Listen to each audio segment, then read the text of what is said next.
Masih kurang main airnya, fams? Sekarang kita jalan-jalan ke air terjun Bajuin yuk. Air terjun Bajuin berjarak 75 kilometer dari kota Banjarmasin, fams. Terletak di desa Sungai Bakar, kecamatan Pelaihari, Kabupaten Tanah Laut, air terjun ini menyimpan pemandangan alam yang indah loh. Untuk sampai ke air terjun Bajuin, kita harus menempuh perjalanan dengan menaiki bukit selama lebih kurang 1 jam, fams.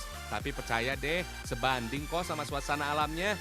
Tips buat kalian yang mau ke air terjun Bajuin nih, fams. Gunakan pakaian dan sepatu yang senyaman mungkin ya, fams. Biar mendakinya nggak terlalu susah.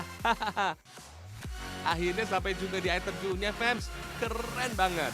Rimbunnya pepohonan yang ada jadi penahan sinar matahari ini nih, fams.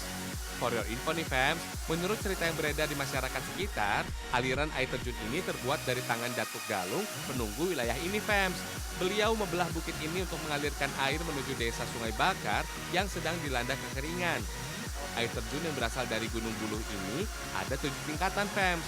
Tapi biasanya para pengunjung hanya sampai di air terjun tingkat kedua ini, fams, karena jalur menuju puncak air terjun yang cukup curam, fams. For your info nih, fams, beraktivitas di luar ruangan kayak gini banyak banget manfaatnya loh. Selain bisa menghilangkan stres, main di alam kayak gini juga bisa mencegah penyakit yang menyerang mata.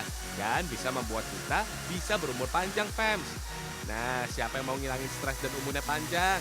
Ayo jangan tiduran aja. Langsung berangkat dan menyatu dengan alam, fams. Hahaha.